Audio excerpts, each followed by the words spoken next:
Hello and welcome to another video. I'm Maz and today I'm in Gloucester.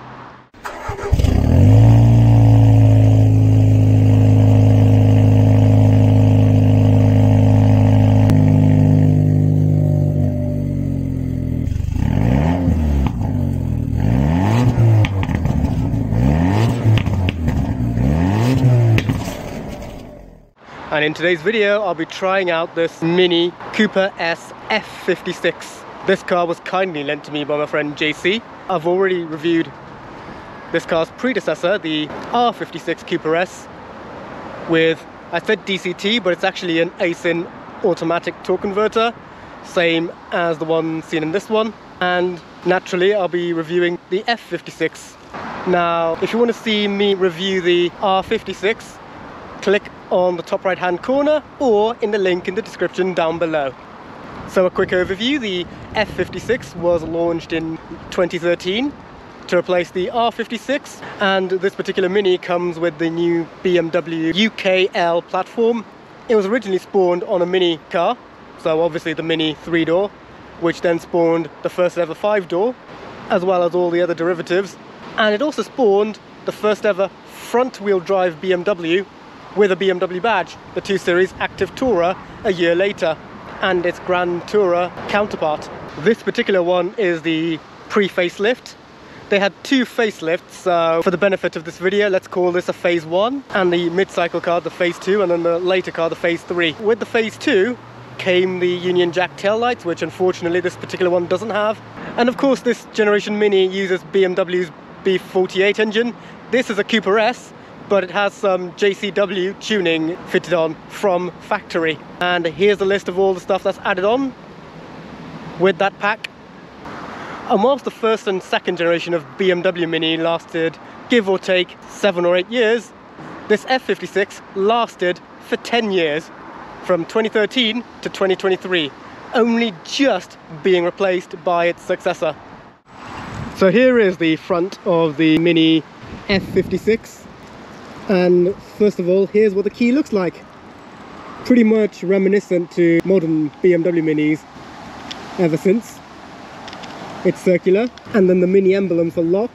So you've got your unlock, your boot, and your Mini emblem for lock. That blank switch here is for your panic button, which is only mandated in North America. And here is the front. The F56 was the first ever Mini to come with LED dip and main beam headlights. This particular one has the bi-xenons, but the DRL is still LED. You also got fog lights, and the overall front end has been beefed up for the Cooper S. This particular car has a yellow beam, and its braces are also color-coded to that. Normally you get a red S, but this one, just a color code, has been given a yellow one. You sort of get an intake here, but it's blanked out. And just like an M car, you get a bonnet bulge, somewhat resembling the E92 M3. And here's what the newer Mini badge looks like. It's very evolutionary from the previous design, just a bit more minimalistic and easier to distinguish from afar. And this particular color is a very flaky black, ultimate midnight black. And whilst the design has been rounded off, they've done that specifically for aerodynamics and pedestrian safety. Coming to the side, forgot to mention, just like the R56, the bonnet is clamshell, and as you can see it extends all the way to the wheel arch. Underneath you get plastic cladding, which unfortunately in this black car sort of make it look like a crossover. I think if they were color coded it would have finished it off. And of course you got the Cosmos wheels, similar to what you got on previous Minis. Instead of getting a vent, you get a massive side repeater. Once again, the mirror resembles the previous cars. The overall side profile is pretty much the same. Once again, it's got the chrome door handle. And this particular one is a 3-door. The F56 was also the first Mini to come as a 5-door, excluding the crossovers. Panoramic roof. You get this lip spoiler coming to the back. As I've mentioned, this is a very early pre-facelift car, so no Union Jacks on the tail lights. Correction, that front emblem is from a later Mini, as all these earlier cars had this badge as well. And again, the obligatory twin exhausts, Though this particular car has the JCW exhaust system, so the one on the left is always on and the one on the right is valved.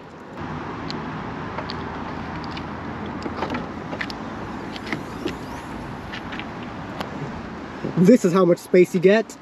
It's not the most practical car, but at least you have something. And if you need more space, you can just drop the rear seats down through here, like so.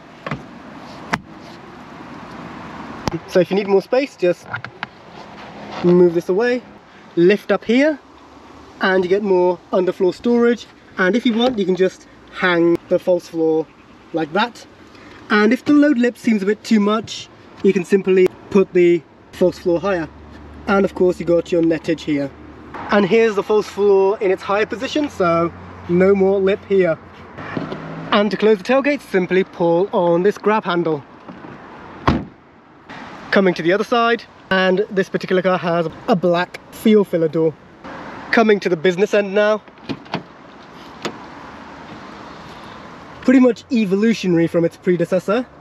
Again, it's got that soft touch BMW upper door card. Again, I mentioned on that 4 Series, there should be a pop out on the top right hand corner or in the link in the description down below for that video. But yes, whilst on that car I sort of criticise it for not having the leather extended here, I don't miss it too much here in this Mini. You got the BMW lock pins here.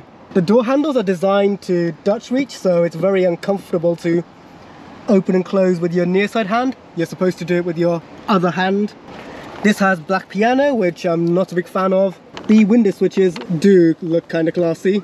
And I also like the circular theme being carried on here, seen on the door handle and on the speaker. Fun fact from the owner, this sticker here has been added on to protect the rubber seal on the door here. Apparently it's a well-known issue that has not been resolved. Being a Mini, there are seats in the back, so that must mean one thing: time to get into the back. So let's pull on this lever here, push it forwards. So getting into the back now. Front seat is in its furthest position, but my knees keep on catching it. Okay, that's me sat down. Pull this forward. Oh, that's going far too back. And there we go. So here I am sat in the back of the Mini F56. Headroom is very generous here. Legroom is on the tight side. Knee room is fine, but anything below the thighs is a bit tight. Not advised to sit in the back as an adult. Again, the circle theme continues here with the Harman Kardon sound system. So you got your subwoofer here, your tweeter here, your cup holder here, and again, only 2 seats in the back. And there's no armrest either. But you do get Isofix, so you lift up this, and the anchor points should be inside. Windows are decently sized, so you can see out of them very well, and you even get a coat hook on each side. A third cup holder here in the centre. Pockets behind the front seats. As I've mentioned, this car has a panoramic sunroof. There is a manual blind for the rear seat passengers as well.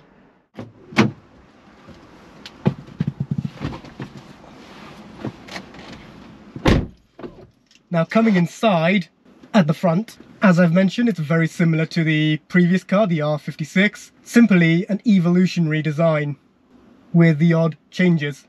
So here's the steering wheel. Again, almost identical design-wise. This particular car has the JCW pack. It's got this emblem here. Again, the older Mini emblem. As you can see, the rev counter and speedo are behind the steering wheel. This particular car even has a head-up display. So the center dial is now gone, and in its place you get an infotainment system. Here are your general HVAC system control. They're all, I'm guessing, backlit since they're not showing, but we'll get back to that later. Let's see if there's a CD changer. Nope. Instead you just get a storage cubby in this particular car. Glove box. Generous size. This particular car has rubber mats with the Mini emblem on the end. One thing I forgot to mention, you do get some storage on the doors, but not for a bottle. This particular car has the comfort seats. On the JCW you get bucket seats. Though that being said, bolsters do look very strong for the lower body, just not for the upper body. This particular car has a 6-speed 6-speed ASIN automatic with a torque converter. Later cars had the 7-speed. Again, I've mentioned the circle theme, so circle here, circle here, circle here, circle here, circle here, circles here, circle here. Center console armrest, so lift up for another storage bin. And annoyingly, you still get a very useless phone cradle, which BMW have been using for a really long time, long after phones have gotten bigger.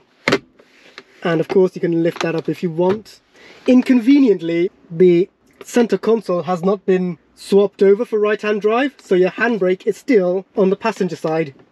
Now it's fine with the armrest up, but with the armrest down, it sort of gets in the way. The drive mode selector is actually here, which I think is a very neat way to integrate it. As I've mentioned, this circle here is the controller for your infotainment system. And once again, you get these very quirky switches for various features. Though on the old car, this was the hazard. In this, it's the start-stop button. The hazard has been relocated to here. So let's turn on the accessories. There we go. Just like a BMW, all your controls light up in orange. And yes, it's got that very annoying BMW indicator system where it self-centers even when it's indicating. So let me do that again. So there's left. As you can see, the left is going, but it's back into the center. So if you push it the other way, the other one goes off. So yeah, there's no center mode. In order to turn it off, you have to sort of do a half one here, like that. Heated seats are here. This Mini even has a heated front screen, as well as a demister. And these toggle switches are also on the overhead console, as seen on the previous car. So dome lights, panoramic roof, and other lights as well. This is your dimmer for your ambient lighting. And let's open the sunroof.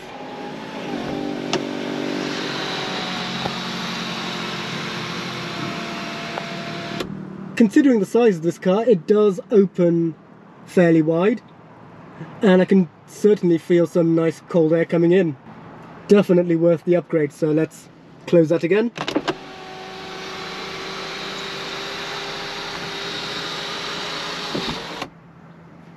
And again, there we go. You only get a grab handle on the passenger side, a dampened one as well, but on the driver's you get a secondary sun visor. You can keep this one down as well as here at the same time. And of course, here's the vanity mirror with lights flanking on each side. And that's your microphone for the phone. Back to the infotainment system. So just like a BMW, you get these shortcut buttons here, 1 to 6. And if I hover my finger here, it can actually show you some presets that the owner has set. So 1, 2 and 3 are radio stations, but 4 is tire pressure monitor, 5 is driving excitement, and 6 is the trip computer. And again, it's all controlled by the dial on the center console. So menu to go back into the main menu. You got vehicle information here, so you got minimalism, quick reference. Annoyingly, the dial goes the wrong way round, so it's turn left to go down and then right to go up. So quick reference, picture search, owner's handbook, onboard computer, trip computer, and vehicle status. Oh, that takes us back to preset number 4. But yes, you can search tire pressure monitor, a reset, engine oil level, and service requirements, and obviously a check control, which BMW have had since the 80s. Along with that, there's the Mini connected, general settings, sat nav, which looks like this, office, phone, and multimedia, and radio. And the power button is right here, merged in with the volume dial. There's me turning the fan speed, and it mirrors that. And then with the temperature gauge, it also mirrors that as well. And just quickly on the dials, You can press the button on the end of the indicator stalk to look at various driver related information, similar to its predecessor.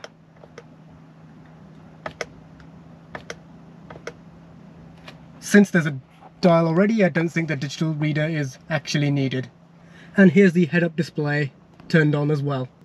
Just notice this, there's even mini emblems on the piping of the seats. So that's the exterior and interior done now, so let's see what this car is like to drive. So, seatbelt on.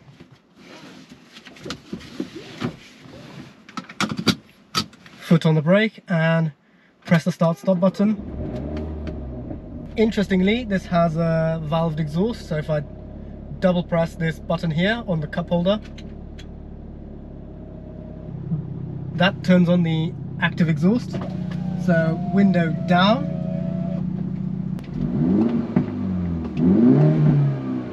a few pops and bangs, and it does sound very aggressive even at idle, so let's turn that off, put it into drive. Very clunky gear selector, and off we go. So compared to the previous car, the steering does feel thicker and probably more fitting to my size of hands. And again, it's got the very nice direct steering. The head-up display is a bonus. And again, it's got the very annoying BMW indicators. And again,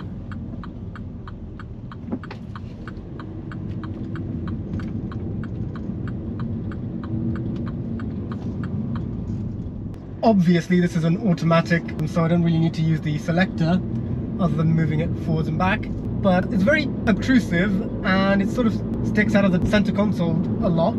But I'm guessing they did that so you can rest your arm and use it at the same time. But it looks a bit too high up. Though again, that could be because the gaiter doesn't come very high, so there's lots of silver there. And again, the center console is left-hand drive. But that being said, the dial is closer to me, so that's a consolation, I guess. And the drive mode selector is still an easy reach. And being an automatic, I don't have to worry about knocking contents out of the cup holders. No hold, so off we go. Interestingly, there's an F-type behind me. So let's see what it's like in stop-start traffic. There's barely any stop-start traffic here. It is very cosseting. Again, this is the Cooper S, so just about feeling the undulations. It feels more comfortable than the R56, but obviously I'm just in its normal mode, so whether it's racier than the R56 remains to be seen. On the brakes are very smooth and progressive. I remember they were a little bit grabby on the previous car. Accelerator is very smooth. And unlike the 4 Series that I'd driven, I find it much easier to get it. I recall having to really stretch for the accelerator and then have the steering wheel very close. But this one I think is a lot better. It's even got paddles behind the wheels, but that's for later on. Speed bump. Yep, dealt with it very well. Undulations, dealt with that very well. Another set of speed bumps.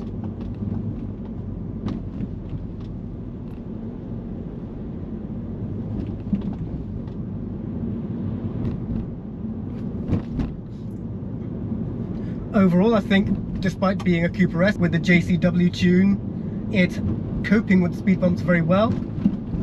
I'm not really having to decelerate over them. I can just keep constant speed and not worry about scraping the bumper. Again, undulations are coming through, but they're not harsh. I can still sit comfortably. And as I mentioned, these are the comfort seats, but the bolsters are still very generous, so my lower back is staying in place and only my upper body is doing the movement. And me personally, I do find these seats very comfortable. I can definitely do a journey around Gloucester at least with these seats. Obviously I can't really tell for long distance driving. Even setting off is very smooth. Overall visibility is also very generous. I mean, in today's standards, that rear 3/4 view is barely blocked off by that C-pillar. It's got stop-start, but no hold at all, so foot stays on the brake. I'm really nitpicking. And thanks to the panoramic sunroof, it does feel very airy. City driving now. Just took a wrong turn and now doing a 3-pointer. Luckily this car does have a reversing camera, but rearward visibility is still on the good side.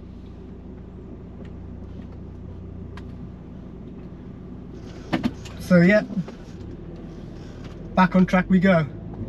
Coming to a red light now. This time of the day, the city centre is pretty much empty. Outside noise is coming in a little bit more. There's not as much sound insulation in this car, but again, that's sort of its appeal, since you want to hear the noise of that engine and that exhaust. The speedo in this car goes 0, 20, 40, 60 like any other car. I think I prefer how the earlier BMW, not just the BMW Minis, but also the classic Minis, going 10, 30, 50, 70, since with that configuration the more important speeds are highlighted. Here comes the oblique left turn, or the sharp left turn, so body roll, body roll, body roll.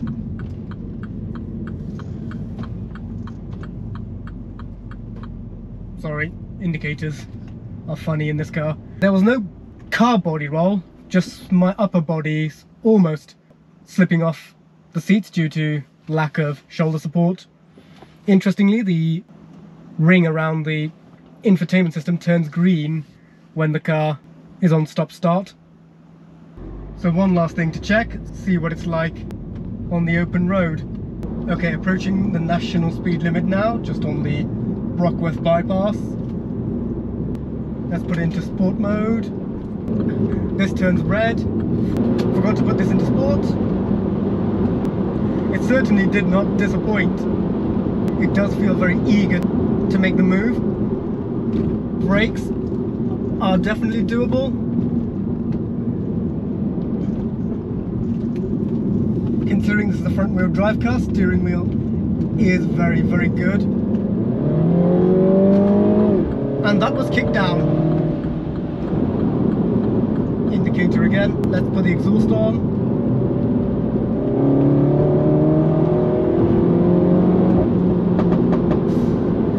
Window down.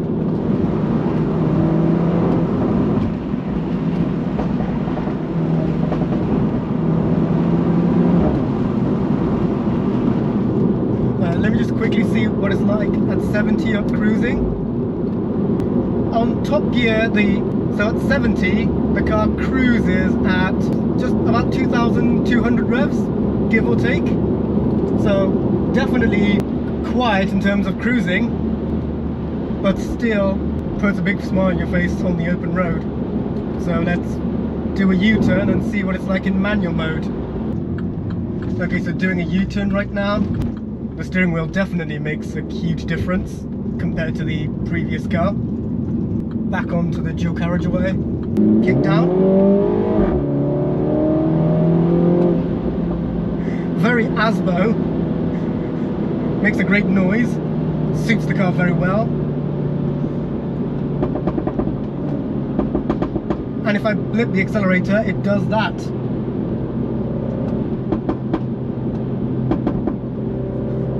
Sounds like a machine gun.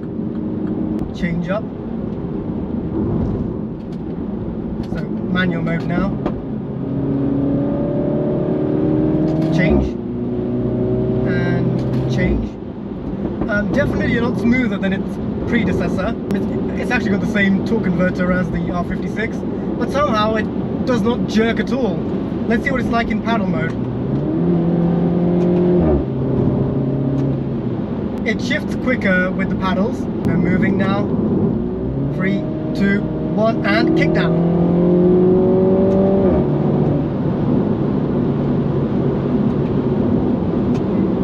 Yep, 6 gears, but I think 6 is enough for this type of car.